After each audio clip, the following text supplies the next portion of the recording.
Good evening, ladies and gentlemen. I am your host, Bobby. We've got Rob and Dave. How are you guys doing tonight? Doing good, Bobby. You? Doing good? Doing good, Bobby. Give me 1 second. I will start our intro. We will get to our special guest.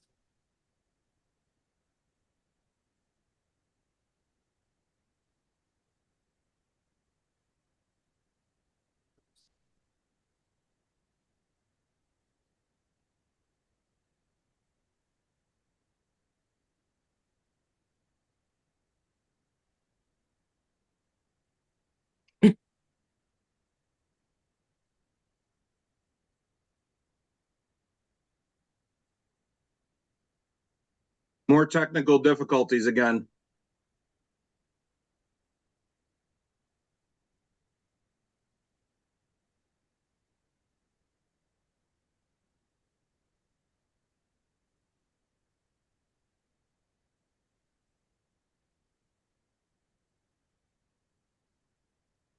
How you guys doing tonight? Doing good. For all you lip readers, that was Cap Houston introducing us. Oh, I didn't play? It was all you. Oh, jeez. So, bad lip reading. Yeah, that's how today's going. I don't know what's actually going on today. It's all right. Is the Area 51 podcast with technical difficulties edition. Yeah, I guess that's just how today's gonna go. But we're gonna get through it. It's gonna be a great show. Actually, let's try this again. We're gonna start this all over. Rob, you can edit this beginning part. Take two. Take two.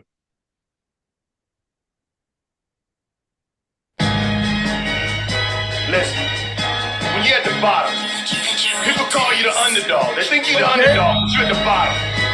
But we going straight to the top. Straight to the top. Today, we kings. I'm a king, sometimes I feel like I'm petty. In the pits living my dream, I don't think that they ready. Yeah, Area 51 podcast right here. You already know what we do. We're gonna talk about a little bit of racing, and we're gonna talk about pacing back and forth. We're trying to figure out who gonna win and who gonna come at the bottom. Let's go. This is Cap Houston right here. Bobby, what you got for me? Good evening, ladies and gentlemen. I am your host, Bobby. This is episode number 22. Woo. I've got Rob, I've got Dave, and I've got Ashton Higgins. How we doing tonight? Good. How about you? Doing good? So, sorry about the technical difficulties this morning or this evening. Also, I want to give a shout out to Lee. Happy birthday. Happy late birthday, actually. It was yesterday. We'll be Happy sharing birthday, a Lee. video from Jeremy that Jessica sent me, and that'll be later on in the show. But as we start, Ashton, how about you tell us about yourself and what you race? Yeah, I'm 21 years old from Weaverville, North Carolina. Currently running the Cars Tour Pro Late Model Series. Been racing since I was 8. Started in go-karts and continued to progress up to Bandoleros, Legend Cars, Limited Late Model Stock. Got the chance to run a few ARCA races, and now we're just calling the Cars Tour home. Been running that. Ran that last year, was our first full season, and back again this year with it. Awesome. And I see that you're sponsored by Alliance Driveway Solutions. Oh yeah, they've been helping me now for, I'd say, probably the past 3.5 years or so. Jumped on board with my limited car in Anderson a couple years ago, and then when we decided to go car store racing, me and Tate were able to sit down and come to an agreement and make it happen. And I can't thank them enough for everything they do for me, not just at the racetrack. They took me to Phoenix and Bristol, and I get to just go do a fan day tomorrow with them. So a lot of cool stuff going on with the Alliance camp and everything around it. And just want to thank everybody there, Tate and LJ and all the people. They're really what keeps my racing program going for sure. So one interesting thing, Ashton, that I was going through some background on you and stuff is How did you get involved with Highland Motorsports, the owner of your current car? That's sort of an interesting story, how that Yeah. happened. Yeah, so it's actually my car, but it's maintained up there at their shop. We had a race last year at Tri County, and we were running about fifth, and really, truly, and honestly, probably had maybe a top three to a top five car. And then about 20 to go, the top two or three ended up wrecking, and we ended up inheriting either second or the lead. I can't remember, but anyway, put us on the front row, and we ended up getting wrecked, coming to the checkered for the win. And Josh reached out and offered for me to be able to run his car at Caraway. That way I could finish the point season out and still end up third points. So he's always went out of his way for me, and done anything he can in his power to help me. And that's rare in racing. A lot of people are don't want to help you out because they don't want you to outrun them. But he's went out of his way multiple times to help me. And after we done that deal at Caraway, me and him kind of got along really good, and it seemed like it was going to be something that if we could put a deal together would work out awesome. Me working full-time job, my dad working full-time job, main crew guys working full-time jobs. It's tough to keep in the loop and realize what's going on, because everything changes so fast these days in the racing world, especially at the level that the Cars Tour's got to in the past couple of years. It's just kind of exploded. I mean, you've got Chevrolet funded teams, Toyota funded teams. I mean, it's just crazy the competition level that the Cars Tour's got in the past couple of years. And that deal at Caraway kind of led to some other things, and we talked in the off season about how we could work a deal and maybe make something happen. But we ended up being able to work out a deal after the first race where my car stays at his shop, and he does all the setup and maintains it, and brings it to the racetrack for me and all that. And I still have my crew guys that come with me, because he has a separate car that's his main priority. But it's awesome having somebody with the knowledge and the experience that does it every day to be able to lean on and say, hey, I'm battling this here. What do you think I need to do? Or hey, we're going to Tri County. Do you think we should try this or this? Or even for him to just come up to me and say, this is what we got. This is what it's going to do. It's just a huge help to have that to lean on and the notes to go with it. And it's a huge help. For sure.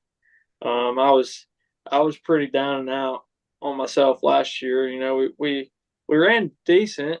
Had a couple good races and ended up third in points, but man, I wanted to win one. Last year was the first year I've ever had where I've never won a race, and it was pretty tough on me.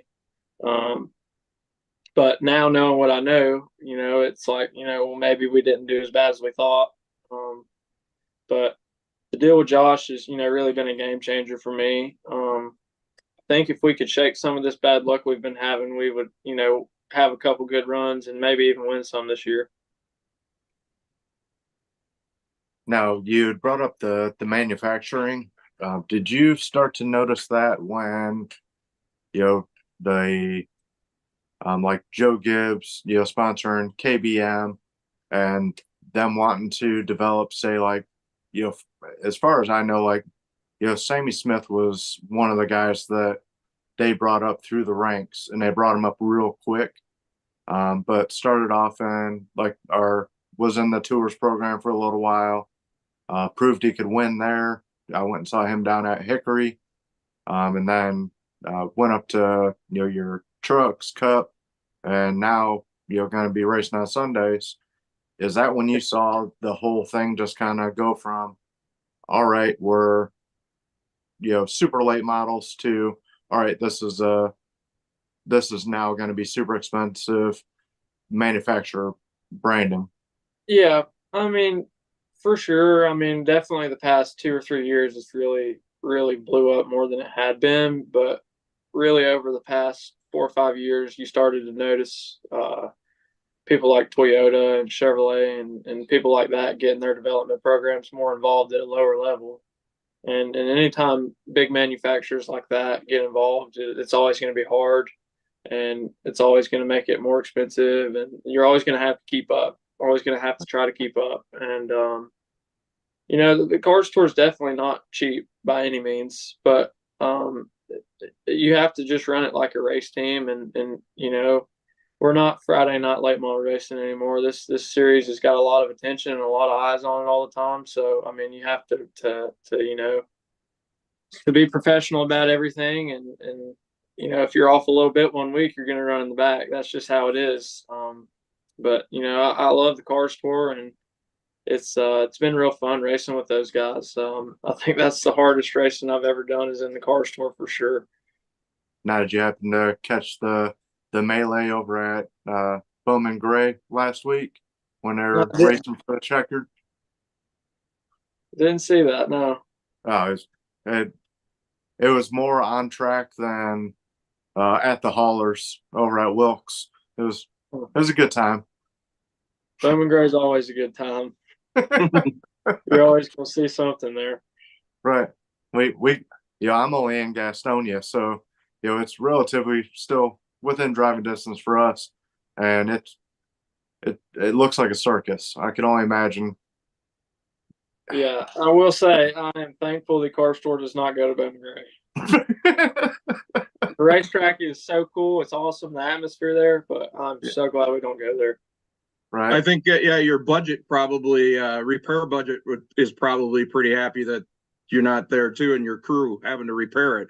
Yeah, for sure. The way this year's went for us, we've had to cough up some extra money for some body panels this year because it seems like it's got rough this year. So definitely glad we don't have to go anywhere that's any tighter than any of the racetracks we go for sure.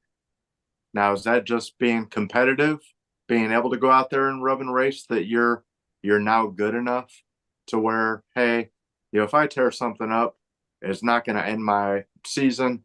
I can go out there and I can be competitive.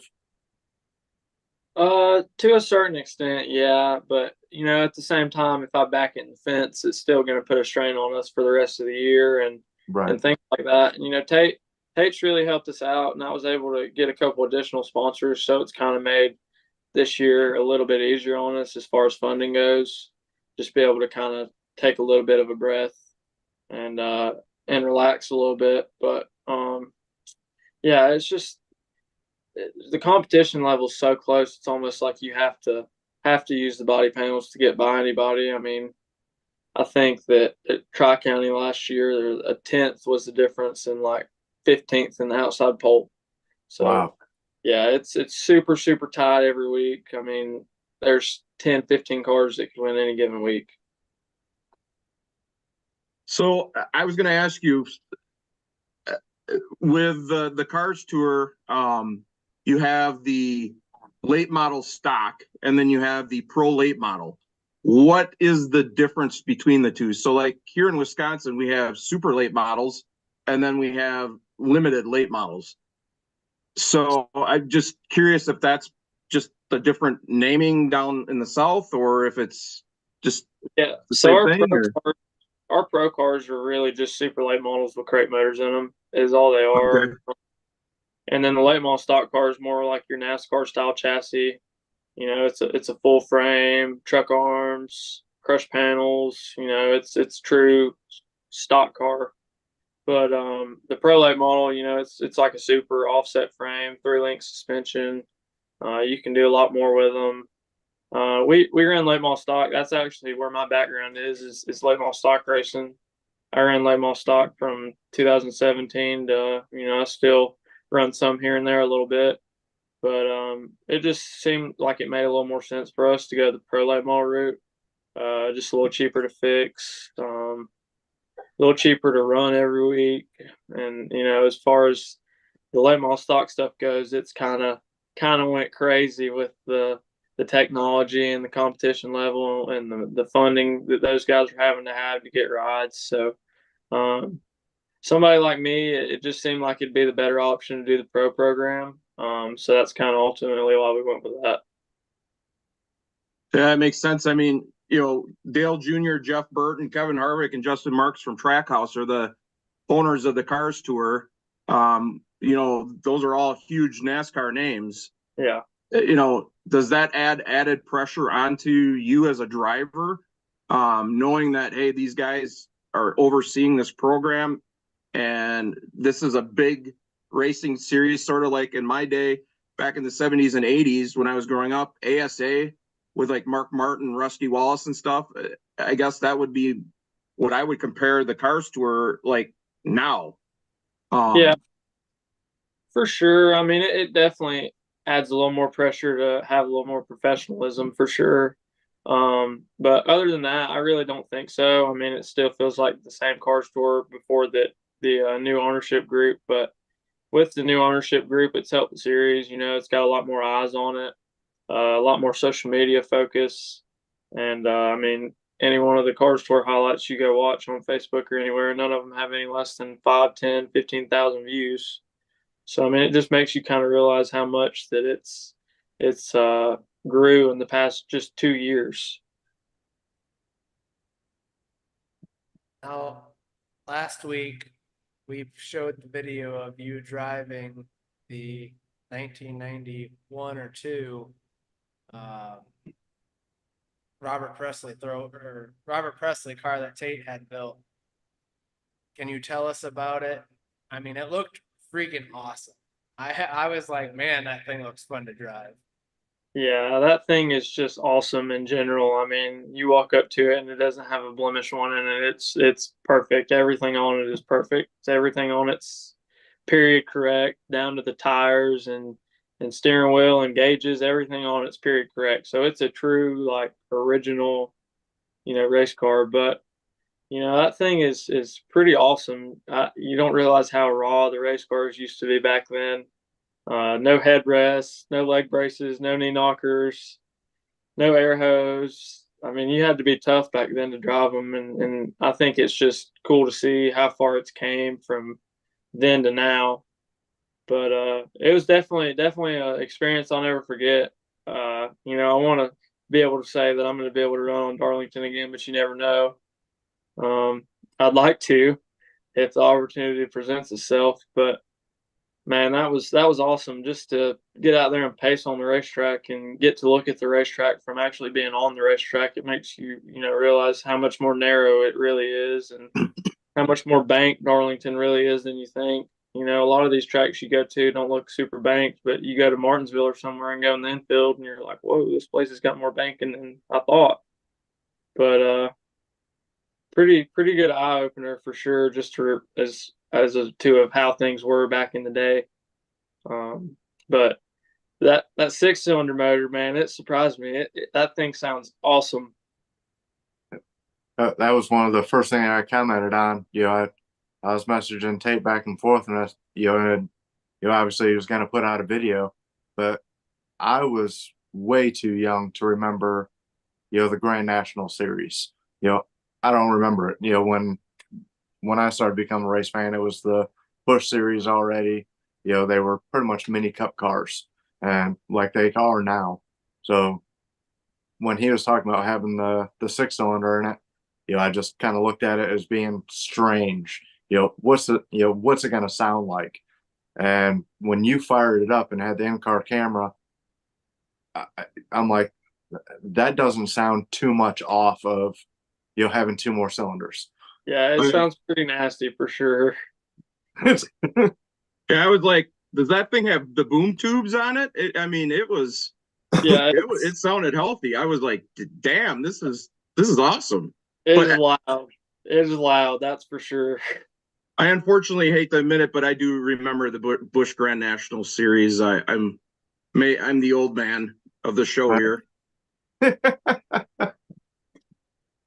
Yeah. So tell us about the whole weekend for you. Like, you got to be there, I believe, the whole time. So, like, what was it like for Darlington Throwback Weekend? Oh, it was awesome. Just something you'll never forget. I mean, Thursday we went to Tate's house and hung out and had a good time, and woke up Friday morning and went to the racetrack and unloaded that thing, put it behind the backstretch for all the fans and everybody to see. And man, it's so cool to get down there in the infield at that level and just see how much different everything is. Even just, the crews, how they run things, how everything works, the order operations, how the garage works, just stuff like that is just really eye opening to me. And, I think it's good to be able to get to be able to go there and, see it and know what you're gonna expect if you were to ever get an opportunity to do that. But man, I had a blast. I can't thank Tate enough and Alliance for having me out. Had fun with Jeremy, had fun in the campground, had fun driving the car. I got to sit on the pit box. That was different. That was different for sure. But man, it's just a different world down in the infield. Compared to like a, Cars Tour race or a local Saturday night race somewhere.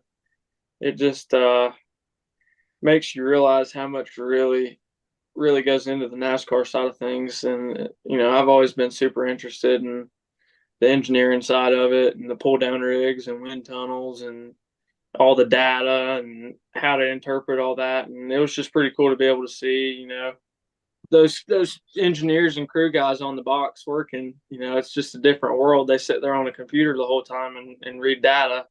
So that's definitely different and pretty cool, honestly. But yeah, that's definitely something that if the opportunity presented itself, I'd love to do. But man, it's fun. I mean, like I learned from Jeremy, even if you have a bad run, you can't dwell on it. Jeremy was out in the campground 45 minutes or an hour later, cutting up and having a good time. So, that group around Clements, it's hard to not have fun with them. They're such a fun group of people for sure. And just a good group to be around. Now I want to give Tate a shout out because this isn't the actual one that was on the pit box, but it's pretty close. It had a misprint, so I was able to get my hands on it from Mattman Designs. So I can't thank him enough because I really like this. I was a huge Robert Presley fan growing up, so this That is has sweet. a special heart or special spot in my heart. So, you want me to show the pictures we have? Go ahead, Bobby. Let's see if I can pull. Go ahead, Rob. I'm gonna try to pull them up. Okay, I was just gonna say, so Boo Carlisle was a guest on our show a couple shows ago, if I remember. And he's does the promoting for the Cars Street Stock Tour, I think is what it's called, if I remember. He was there and he obviously videotaped and did the stuff for his Kicking Asphalt blog. And that's where we saw the video of you driving Tate's restored car and stuff, which was really cool. But how was it having a guy like Boo there, that's somebody that, was from your area, along racing along like the same level as you, being able to experience that together at the NASCAR level, I guess. Yeah, it's pretty awesome for sure. Me and Boo, we're just a couple short track guys that are, just trying to have fun.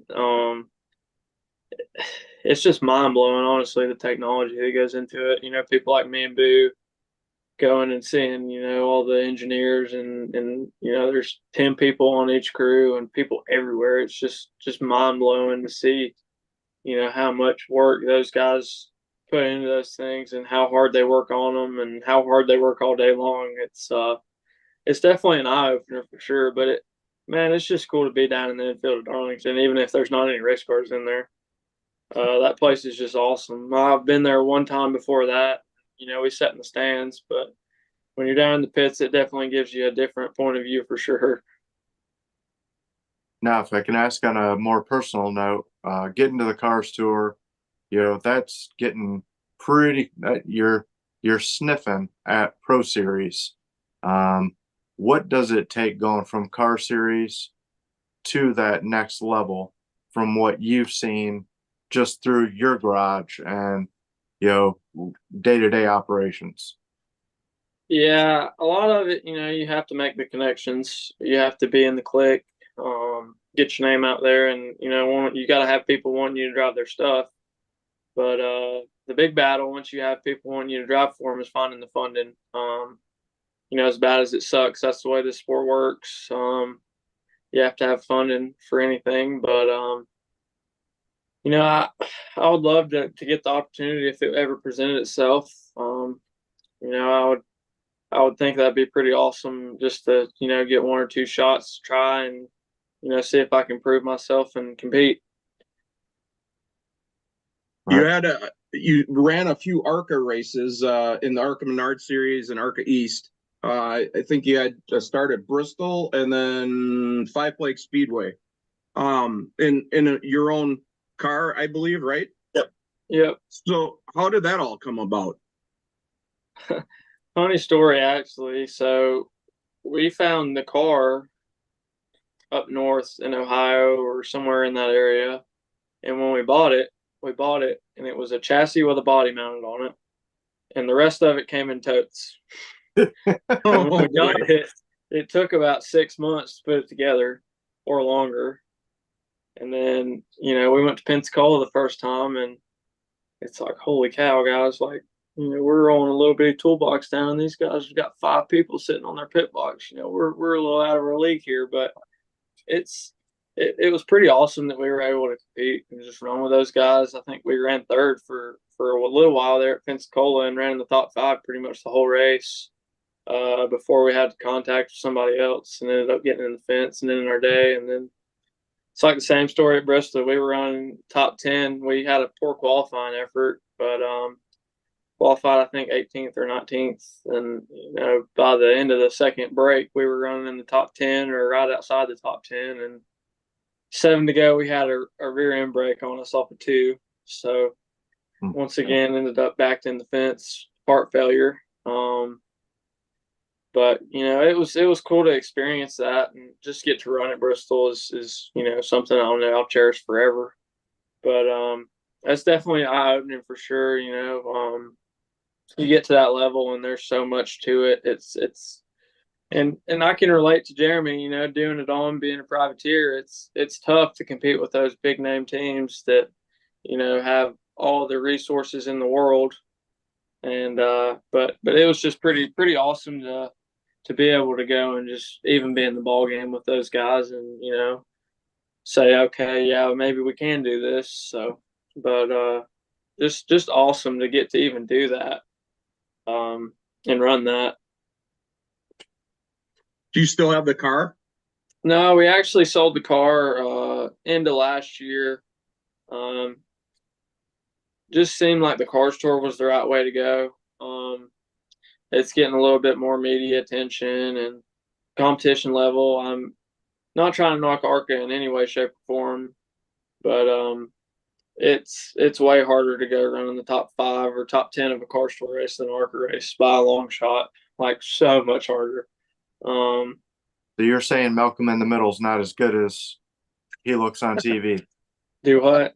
So you're saying Malcolm in the Middle is not as good as he looks on TV?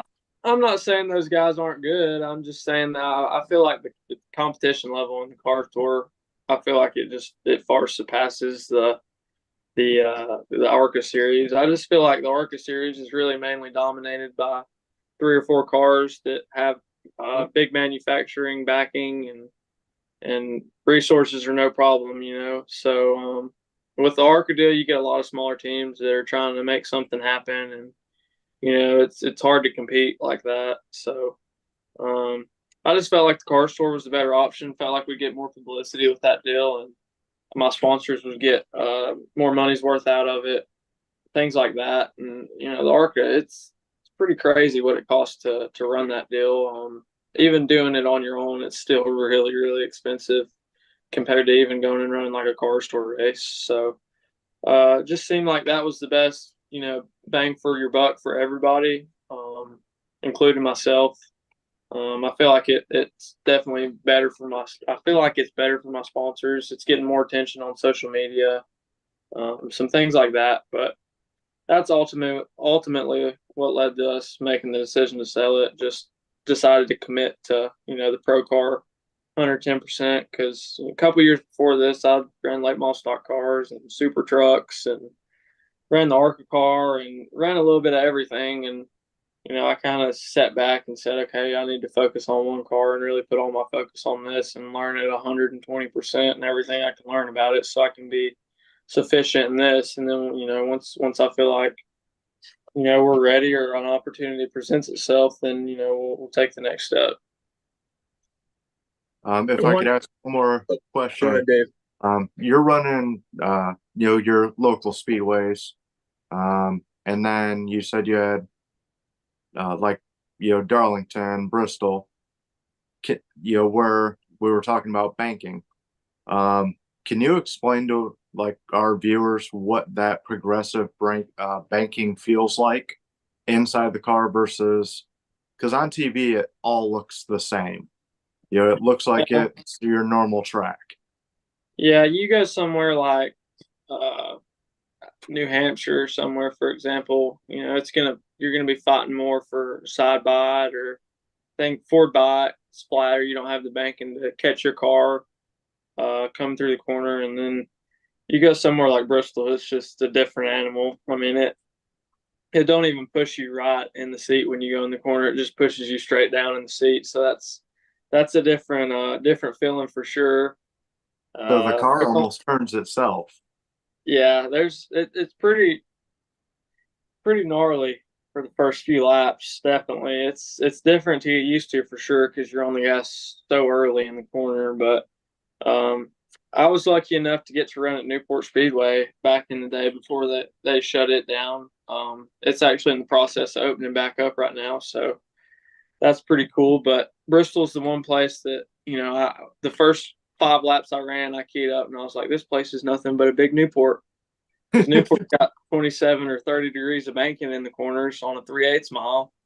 So it's like, you can find relations with the short tracks and the big stuff, but it's pretty gnarly when you go somewhere like Bristol and you're wide open as soon as you feel the front end load up. Just holy cow, I hope this thing keeps turning and don't get tight or get free on me, But going from the short tracks to that, it's definitely different for sure because you have to play the factor of air and all the things.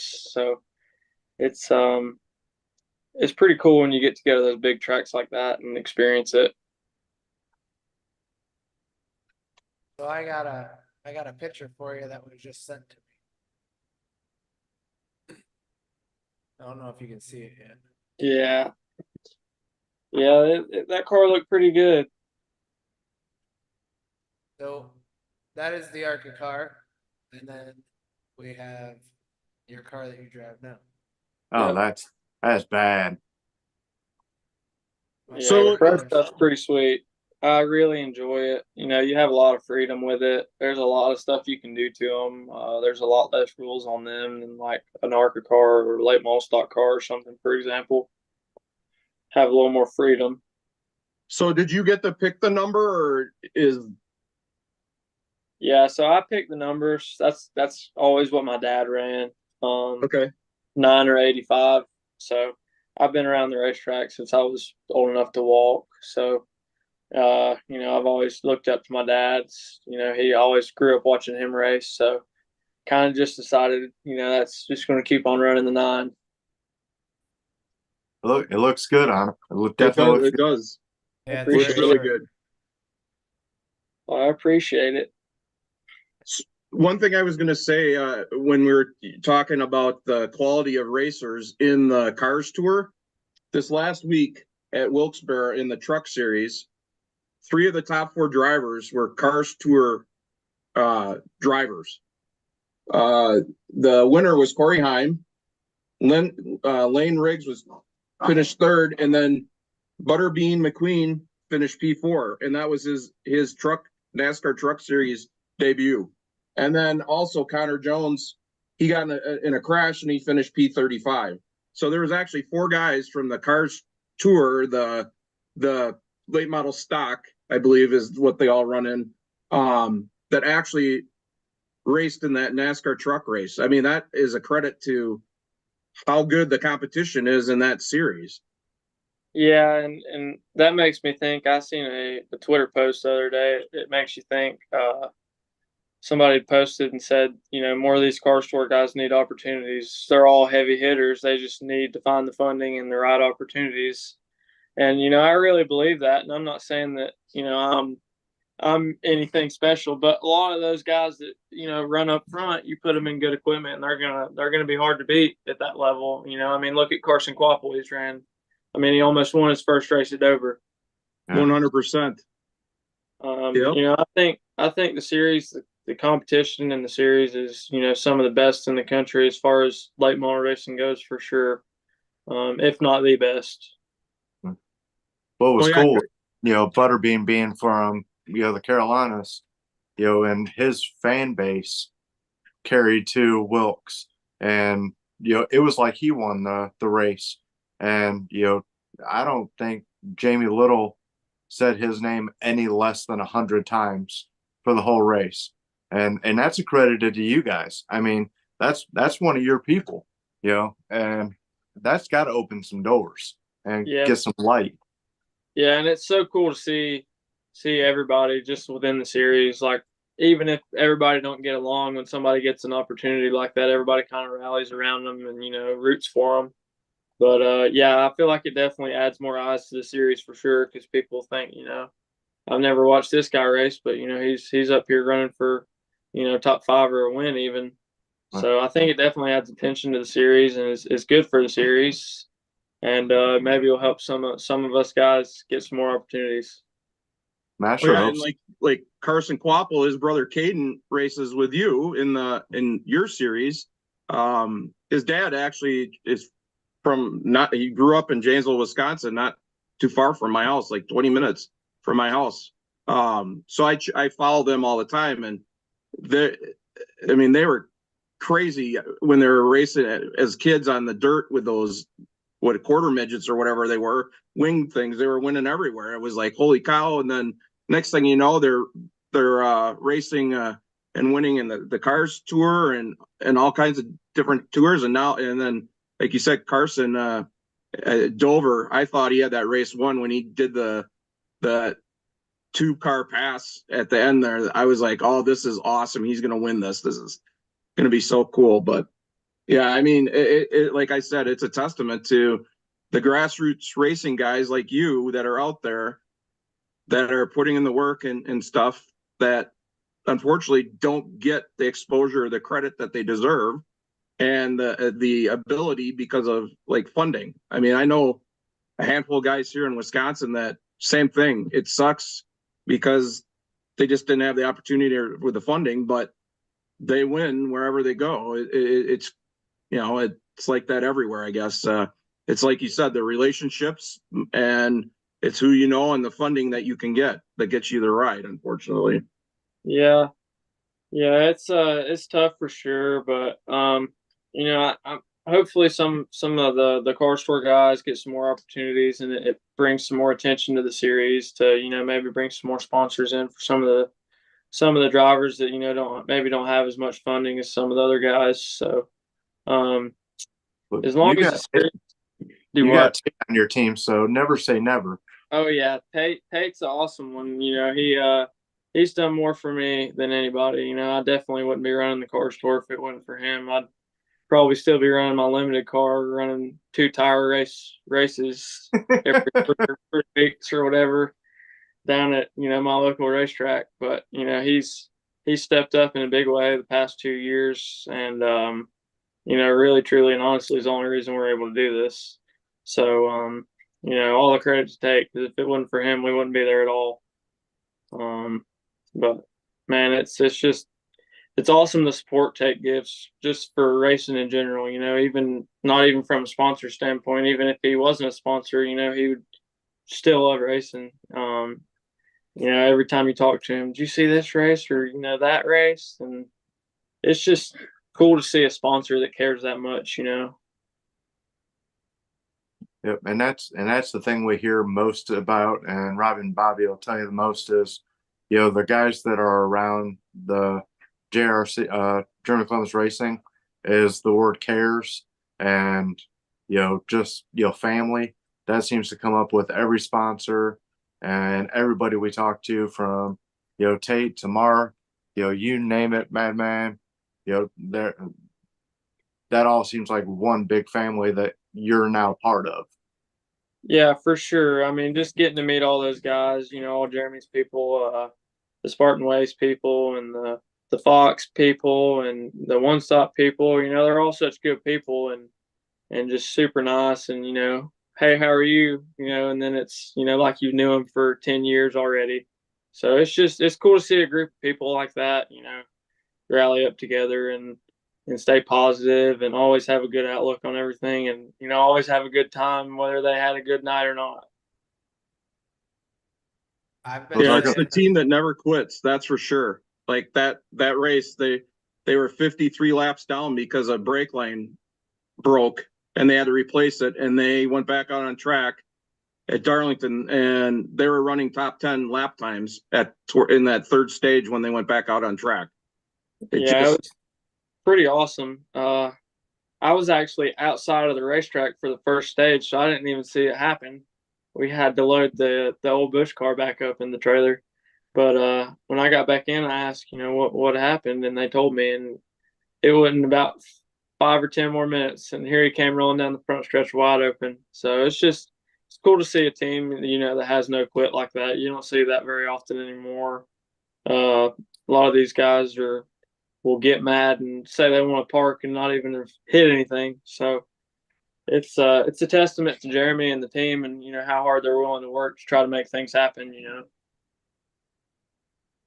Yeah, and the pit crew guys too. I mean, the same mentality with those guys. The no quit. We need to get the job done and get that car back out on the track. It's awesome. They're all just great people. Yeah, for sure. It's definitely refreshing to see a race team that's not so negative and, still has a good time and, wants to have fun, because there's no reason in going if you're not going to have fun doing it. I understand, you have to be professional and, it's a job, but at the same time, you got to have fun doing your job too. So it's definitely refreshing to be around that group of people and just, see how positive they are about everything and the outlook they have on a lot of things. So, I really enjoyed, like I said, I'll never forget it. Had a blast. Can't thank Tate and LJ and the whole Lions bunch and all of Jeremy's bunch for having me. It's I know how it can be having people you don't know come to the racetrack, but they welcome me with open arms and I had a blast. That's speaking of people you don't know. Where are you going to be soon, as far as your racetracks? So we race at Tri-County Speedway in Hudson this coming Saturday. We run 100 laps, like my stock cars run 125. Tri-County's my home track. That's probably my best track that we go to all year long. It's actually my family's track. My family owns it, so spent a lot of time down there and watched a ton of races there, and I've got quite a few laps there. So really excited about that one, especially the way we ended the last race there last year. Kind of has made me determined to go win this one. So hopefully we can have a good run and maybe get us a win. There you go. Attaboy. Yeah, it's that deal last year has kind of lit a fire under me to, go back and run good and win. And it's, we've kind of had a rough start to the year. Just keep having crazy part failures. Had a left rear shot go bad at Hickory and lost compression and rebound. And had a guy turn left on us down the straightaway at Ace with like 20 to go and fold the ductwork in. So the motor was running hot and we had to park.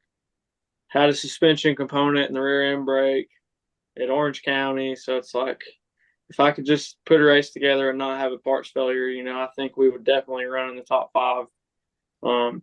Hopefully every week. I think, we've got the speed and to do that, but just got to find all the right pieces and put it together. well, no pressure, but it seems like certain drivers that we have on the show the week before a big race, they go out and win. I had Ben Rhodes on the show. He went and won Daytona. So Well, that's the goal. That's the goal. I definitely think we've got a really good shot at Tri-County. You know, because I know exactly what I want as soon as we go there, and you know, there's not going to be any second guessing from me on, you know, is this better? Is this better? I know, you know, 110% exactly what I want, what I need to do, and you know what we need to do as a team to, you know, make us fast. So I got really high hopes going into it. I hope we run good. I think we will.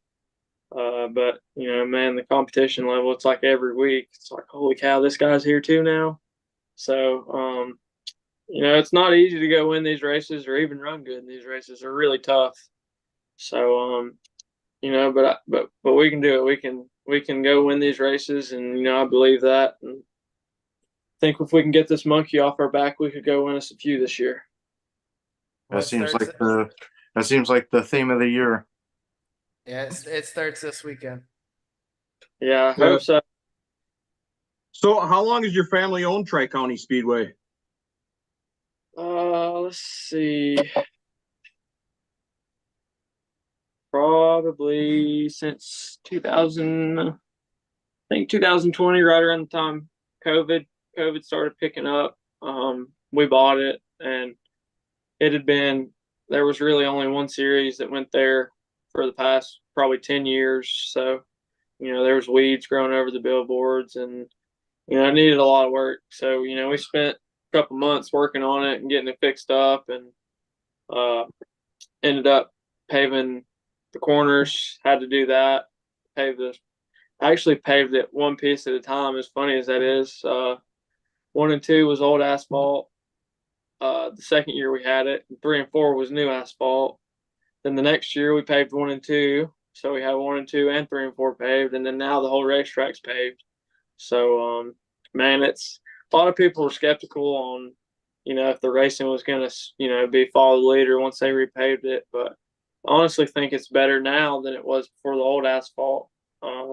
You can just, I mean, man, you can run anywhere you want to on the racetrack, inside wall, outside wall, middle, top, bottom. I mean, anywhere you can get a run, you can make it happen. So it's probably my favorite racetrack we go to all year.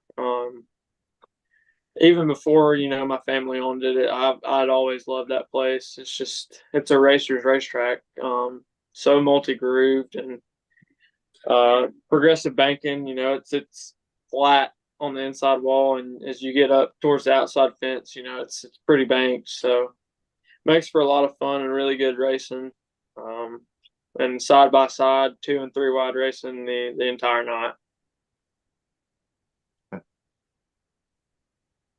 That's awesome that your family basically saved a racetrack. Short track racing, you know, now, especially after COVID, a lot of tracks started going out of business or selling the land to developers or whatever.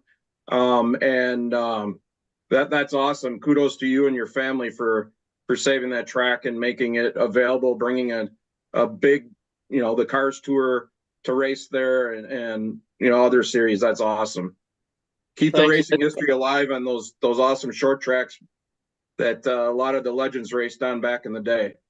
Yeah, well, thank you. It's definitely a lot of work. You know, I don't spend nowhere near as much time down there as my dad and uncle do. You know, they're the reason that place stays open. You know, they really, really work at that place and work hard and put every bit of, you know, time, money, and effort they have into it. So it's cool to see it transform from, you know, when we got it to now. I feel like, you know, we're getting up there with some of the nicer racetracks for sure now. So it's, you know, good to be able to do that. Just, you know, bring it back, because, you know, I was kind of skeptical on what was going to happen to it, and, you know, worried they were going to close it, because for probably 3 or 4 years, the only series that we ever went there with was the Southeast Super Trucks. So it was kind of hanging on by a limb there for a while, and you know, we were able to get it and bring it back. And, you know, the racing's been awesome. The fans have been awesome. Just everything's been awesome with it so far. So hoping to continue doing that. I've had a few people ask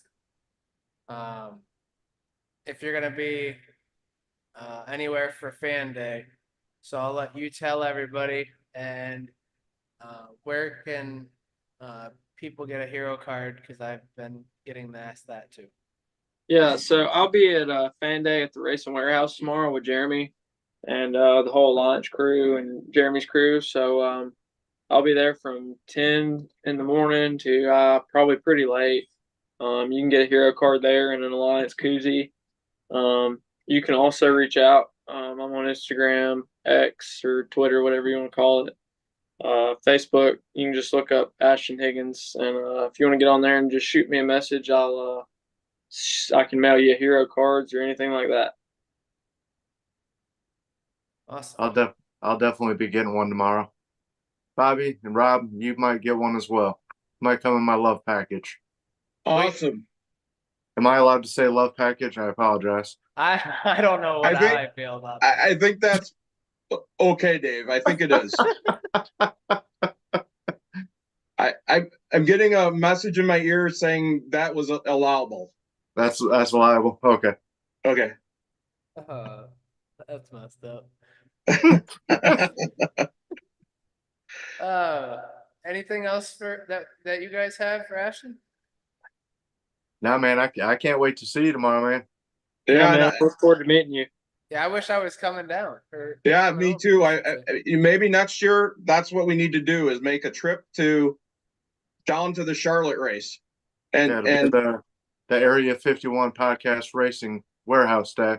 Yeah. It'll be our own fan day. Yeah.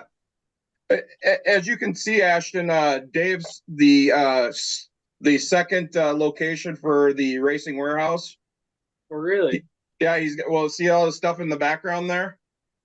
Oh, I get you now. I got you now. Yeah, so he's got just as much stuff as the guys at the racing warehouse. It looks like you might be too. I think there might be a third one at your place. Yeah. So we always joke with Dave about that. Plus, he's got one of those really awesome new armadillo made Jeremy Clements custom hats that are for sale that the Racing Warehouse just released. That is pretty sweet. Yeah. You guys like the Alliance throwback hat? That is awesome too.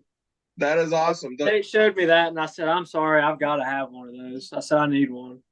Yeah, I'm still representing the older one. I like it. Oh yeah. They even got the red, white, and blue fish hook on it. Yeah, they Tate and LJ are good people, and just like we've said, all of the partners Jeremy Clements Racing has and stuff are just great people. It's like a big family, like what everybody says every time we talk to them. They welcome everybody. It doesn't matter if you've never met them before or not. You're always welcome. So. Yeah, and it's cool to see, everybody putting in their part. One night, the people from One Stop cooked, and then the next morning Tate got breakfast for everybody. And I tell you what, you don't want to tell those people you're not eating anything because they don't like that. So you better just eat when you're around them, because they're always going to have plenty of food and plenty of beer, and they're all going to have a good time. I have heard that. I have definitely heard that.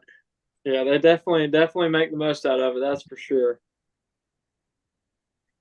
And props to them for doing that, because it's hard to not be in a bad mood when you've had a bad run like that, But those guys come out and they're upset for 10, 15 minutes, and then they're all good. So, and that's a testament to Jeremy. That's why he's where he's at. Because he can keep a positive attitude and keep digging. And that's kind of where I'm at. Just don't know what else to do, but just got to keep plugging away at it, So hopefully I can turn my season around, and I know Jeremy's going to have some really good runs this year for sure. Yeah, absolutely. And hopefully we'll have you on again to celebrate a big win or maybe a championship on the Cars Tour or something along those lines. For sure, hopefully. Hope hope you guys might want me back on Tuesday. I hope we can go win Tri-County. Heck yeah, man. Yeah, that's the if, goal. if you win, I will have you on again Tuesday. Oh, that would be awesome. I'm really, got high hopes for it. Just, I've had multiple people tell me last year, you won that race, but just getting out there and leading the laps is a big confidence booster. We had one I let slip away from me at Dillon. Got a little too aggressive too early, and we don't do pit stops or anything. We run 100 laps on the same 4 tires. And some of these racetracks that we go to are a little bit more aggressive on tires, and it's more of a tire saving game. And I had a really good car, race winning car. I just got a little too aggressive too early and used up a little too much tire. But being able to lead the laps there and at Tri-County, has really been a really big confidence booster. Just to say, hey, we can go run with these big teams, and now it's even more of a confidence booster having somebody like Josh Reeves with Highlands Motorsports around. That's such a good group of guys too. They're just anything you need, they'll help you with. So just can't thank, Tate with Alliance and LJ and Highlands Motorsports and, all my other sponsors I have as well. Sounds like you're ready to win a race with your promotion there. Yeah, it's been a long time coming. I think we're definitely going to get one this year for sure. Man, I sure Just hope you do, remember, man. I hope so too.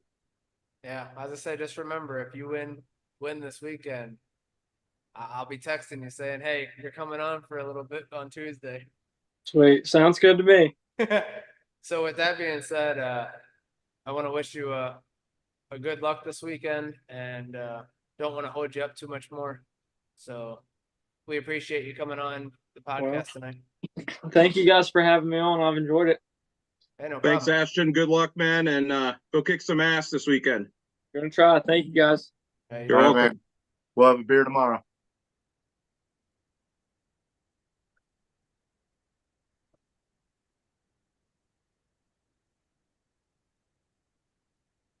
all right. Well, that was Ashton Higgins, driver of the number 9. Man, what a cool kid. Driveway Very cool kid. Solutions. Very, very humble kid. He honestly reminds me a lot of Jeremy Clements, the way he acts, professional and just humble. Yeah. Just a kid that loves racing. That just a humble kid. So Yeah, I watched the video of that race where I think it was Tri-County, where he ended up getting dumped on the coming off of turn 4. I mean, literally, he was not. I mean, he had the race won, and the guy just dumped him. And but that stuff happens. It's that's racing, I guess. I mean, you see it at every level of racing. The win is more important than your integrity and the way your your competitors view you, I guess, sometimes, which sort of leads into what we're going to talk about probably later on under the race recap.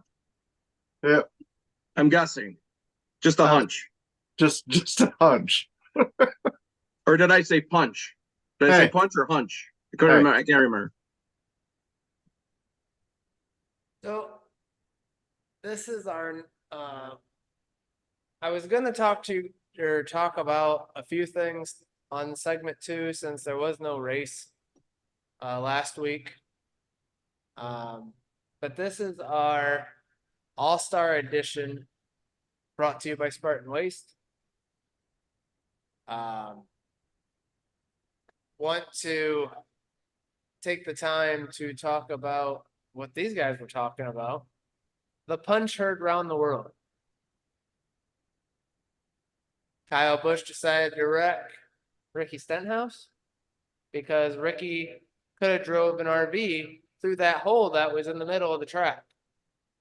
I'm still trying to figure out why he got mad, but hey, it is what it is. I mean, it was kind of crazy. But Ricky decided that he was going to tell everybody in the world that he wanted Richard to hold his watch, and then decides he's going to punch Kyle Busch after he was trying to I think he was trying to apologize. I mean, he was getting close at least.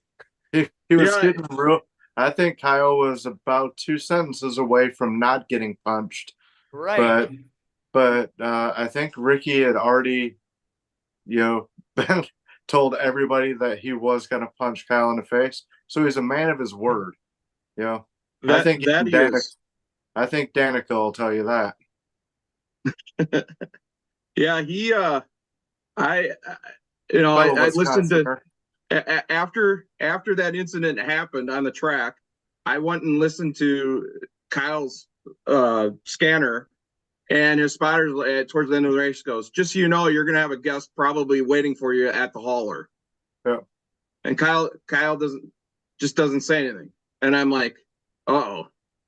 So I'm like, "This is gonna be entertaining." And then they're showing Joey Logano celebrating, and all of a sudden the camera, they got the split screen, and you see, Ricky's with his arm like waiting there in his board shorts and his t-shirt. I've seen with I've his seen watch on. so With his I've seen watch so on. many memes of that. Oh my God. Yeah. 12 o'clock, and it's your mom told you to get home at 9:30 and it's 12 o'clock. Yeah.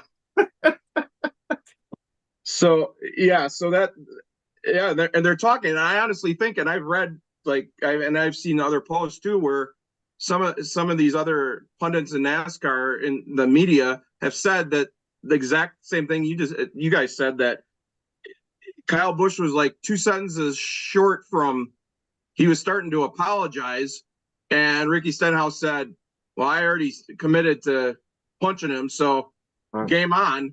And I'm thinking to myself, Kyle Busch has been in these incidents more than once, that he needs to learn that if he knows that somebody's going to confront him, you should have your hands up here to protect yourself instead of standing there like this. And I was like, as soon as Stenhouse started turning his body, I'm like, here comes the punch. And sure enough, there came the punch. Yeah, But they were like, "Oh, he sucker punched him." No, you don't broadcast a punch. You just hit him in the face. Yeah, you hit him in the face. But I think the true winner of that whole thing is Big Country, the crew member. Yeah, Josh, the gas can. That was just leveling people and throwing them all over the place. I was like, holy cow, this guy means business, and I wouldn't want to have him mad at me. It was one of those guys was Stenhouse's dad. Yep. In fact, I think Kyle Busch punched Stenhouse's dad in the face a few times, I believe. Rumor has it. Yeah. Yeah. So I don't know. I haven't seen anything from NASCAR yet about suspensions or anything. I know Bob Podcrass, sorry, I can't talk, mentioned that he didn't think anything but a $25,000 fine was going to happen, because that's what happened when Matt Crafton and who was it last year? Was it Nick Sanchez? Yeah. Where Crafton drilled him and or punched him, I should say, and that's all that happened out of that. So I don't know, but Kyle basically admits that he dumped him purposely because he was tired of getting wrecked himself. So I don't know. And after the thing, he was saying, "I was running just as bad as you." We both suck. Right, we both suck. Yeah. Right. So yeah, I don't know, but I thought it was funny, Dale Earnhardt Jr., because there's no tunnel to get out of the infield at North Wilkesboro. So obviously Stenhouse had no place to go. So he's in there stewing the whole time and thinking what he's going to do. So Dale Earnhardt Jr., I don't know if you guys saw the post, put out a post on X that they need to cement up all the tunnels at all the racetracks from the infield. And I was like, oh boy, we're gonna have the Royal Rumble every week in the infield of a race. But yeah, it was But as it was far as interesting. but as far as the race recap, that was the race recap. Yeah. I can't tell you anything else that was anything more exciting than just watching Kyle Busch wreck everybody that was remotely close to him. I will say the same thing Denny Hamlin said on the Denny Hamlin podcast. The action is detrimental. Nobody cares that Joey Logano won. Even if Denny Hamlin would have won, nobody would have cared. I should have put Rob, myself, and Dave make this bet every day or every weekend of who's going to win the race. I should have took Joey. I should have known because every time he goes to a new track, he wins. I should have known. Yeah, that is true. They did mention that, and I didn't even think of that. And I'm like, oh yeah, you're right. So I don't know. I mean, the All-Star race, they tried the softer tires and the harder tire or different tire compound that was like the rain tire without the treads on it. And they were like, oh, this is going to be awesome. It's going to fall off. And it didn't fall off at all. No. So it didn't do anything, unfortunately. You know, they still have to work on the short track package. The only way, in my opinion, that the Cup cars could pass is on a restart. It was like, if you didn't pass on a restart, you're stuck. I mean, you had to run into people. Right. Yeah. And you weren't going 3 wide. You could barely go 2 wide. Yeah. I don't know. I mean, I hate to bitch and complain about NASCAR racing because I love racing, but because I love racing so much, it just irritates me that this is what Cup racing has turned into. It's gotten to the point where I just don't like watching it anymore because it's, to me, I mean, yes, it's entertaining to a point. It's these new cars. I just don't like these new cars. On an intermediate track or a super speedway, the racing's actually pretty decent. But I don't know. Now, One of the big problems, and it actually came up on my Facebook feed under my memories, and I want to say it was like 3 or 4 years ago. There was $3 billion and taxpayer money to help Wilkes, to help Rockingham, and there was a handful of tracks. I think they used COVID money for that. yeah, I believe that was the COVID grant money that they used for some of that stuff too. But and being down here, it's hard to swallow that they would put that much money into short track racing. Yes, it's a dying breed. Would we all like to see these tracks from the 80s and 90s come back, for the ambiance? But a lot of people geographically don't know the area. Charlotte Motor Speedway is only about an hour and a half from Wilkesboro. And Charlotte Motor Speedway wasn't built because fans weren't going to the other tracks. It was made because it was a superior track. And Bruton Smith did a great job with it. I mean, it sucks that littler tracks have to die, but there's a reason they were failing and shut down. I know we don't like to talk about politics and money and all that good stuff, but that's my humble opinion. Yeah, and like I said, Kenny Wallace had a thing today too. I think it was Coffee with Kenny or whatever. He basically was talking about the race and he thought it was a great race and stuff, and that NASCAR is back. And I was like, well, NASCAR really hasn't gone anywhere. I get what he was saying. It was like for 20 years it was not that great, and then all of a sudden now they're going to different places and the racing and the new cars and all kinds of stuff. So I get what he was saying, but I don't know. In my opinion, and you two, I know, agree, Xfinity series is the series. Yeah. I think by far that package at all tracks is far superior to the Cup package, the Cup car. Now, I mean, obviously it's new and there's still a work in progress, but you know, they just, I think they should do what they did with the COT car, the car tomorrow, and just say, hey, you know, experiment didn't work too well, so we go back to what did work and try to improve that, the last gen car or whatever, or go to the Xfinity platform and give them the high horsepower engine and you know, go back to like the Xfinity tires or whatever, you know, or tires that wear or whatever. I don't know. I guess the 5 lug nuts,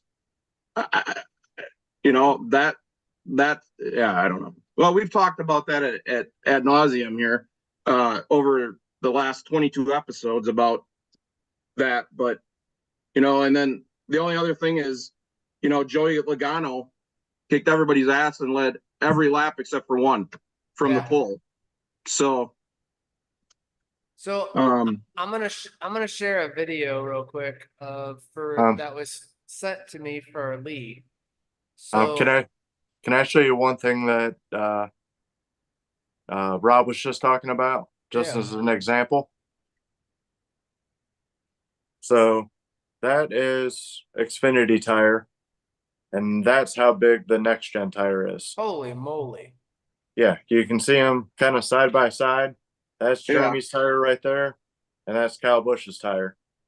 They're about a whole probably 4 to 5 inches fatter than the Xfinity tire. So yes, it would probably take little to no skill.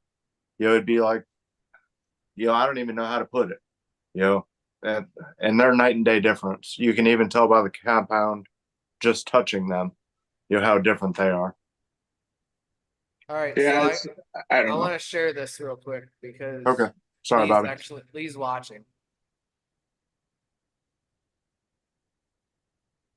Uh-oh, we ain't got no audio. Again. Lee, what up, dude? It's NASCAR driver Jeremy Clements. Man, I'm at Darlington. It's raining. We were getting ready to practice. Got canceled, but can't wait to get on that racetrack and get going. We're in the throwback gear. Robert Presley, looking good. Wanted to get on here and wish you a happy 16th birthday, dude. 16, man, I can't believe that. You're getting up there. That's incredible, dude. I'm excited for you. The big 16. Hope it's a great one.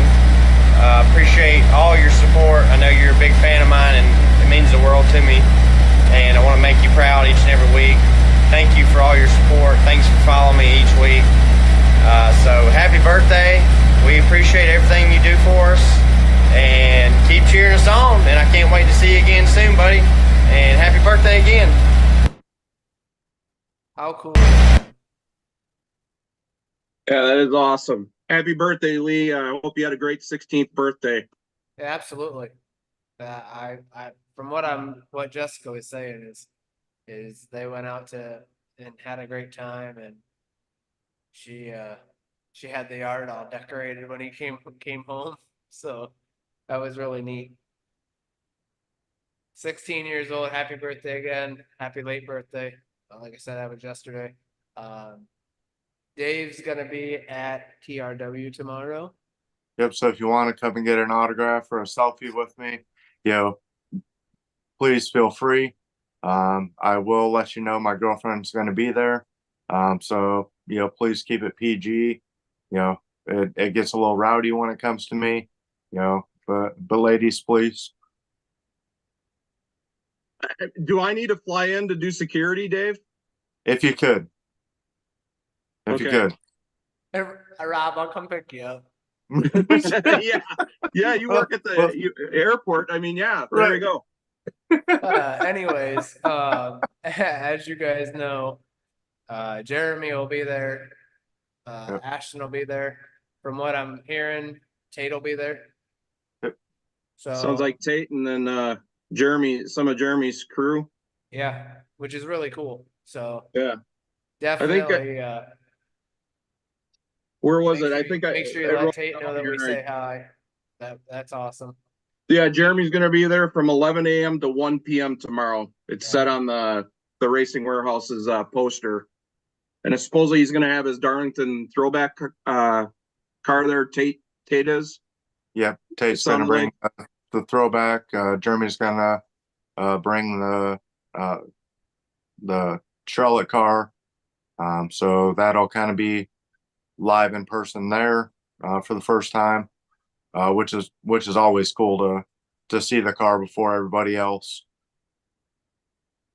Yeah, if you want to do some videos or take some videos or some photos or something and share it, that'd be awesome, Dave.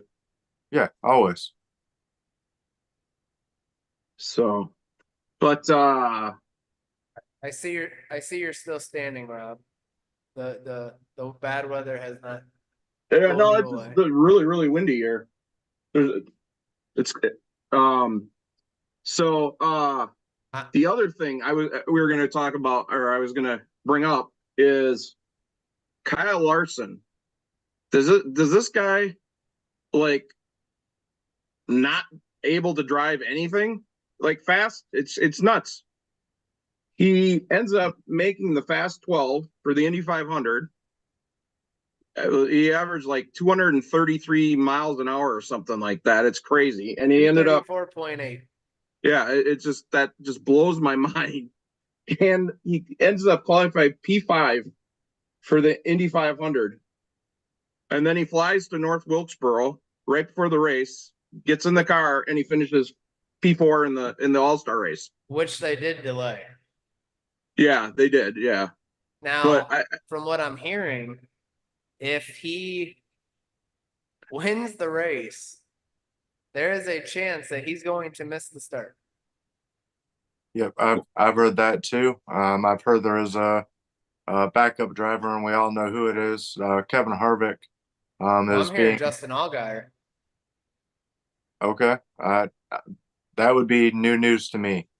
yeah, I've heard both Harvick and Allgaier, but Allgaier maybe more sense because they were saying Allgaier and Larson are the same size, so they wouldn't have to change out the seats. Because Harvick, they had to change the seat out for. So, but either way, I mean, Mr. Hendrick was asked that question: what happens in that scenario where, let's say, the Indy 500 is delayed because of weather or whatever, and Kyle's primary thing is the Cup race for points. He's racing for a championship.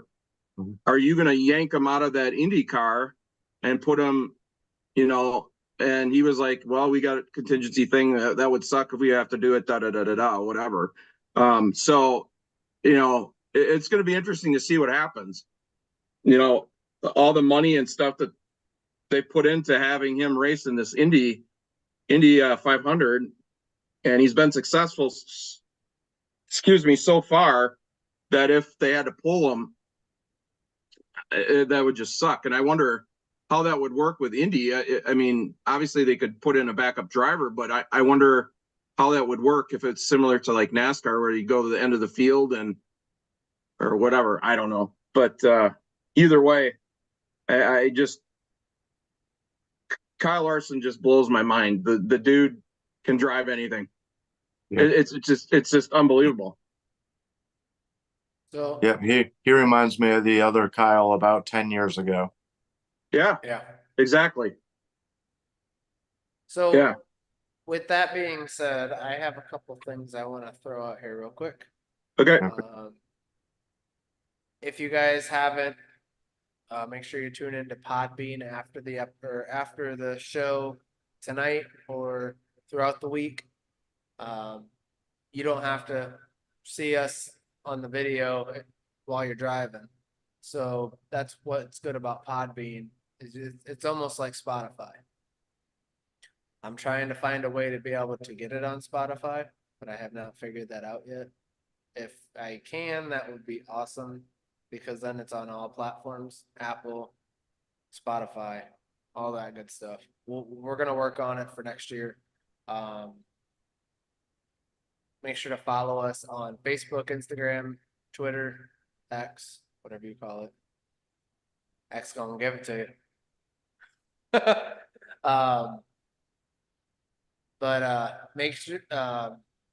Make sure if you haven't done so, stickygears.com, purchase one of our Area 51 Racing t-shirts for $15. A portion of the money goes directly to Jeremy Clemens Racing to keep Jeremy on the racetrack. Anna, she makes these awesome tumblers. Rob has the Jeremy Clemens race Daytona win. Dave and I have the checkered and orange. A lot of people on Twitter just happened to see it one day, and I think we've hit like 3 or 4 of them lately. So Nice. Anna said that she's back up and operational again, so she Yep. wants to say thank you to everybody that has purchased. Yeah, cups speaking and of that, I think flags. there was a gentleman on X, Silver Fox Yeah, SC, maybe it was. Instagram too. Yeah, He bought one and he was like, can't wait to put my favorite beverage in it. yeah. I was like, that's awesome. And he complimented us also on doing a good job on the podcast. So we really appreciate that, the support and of Anna and the podcast. Yeah, and also check out the Racing Warehouse. They made the awesome polos and hats that they have on. I have the Alliance Driveaway Solutions shirt on tonight. Dave, if you guys can show the shirts and the hat.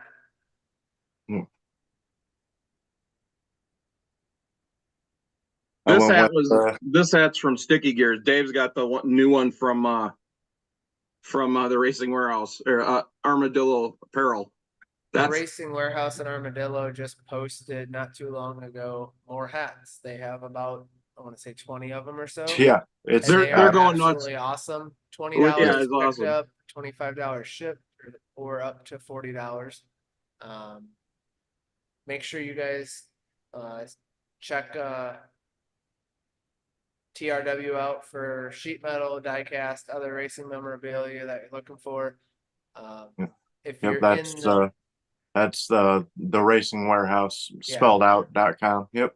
if you guys are looking to see Jeremy or our guest tonight, Ashton, make sure you go For to me. or Dave.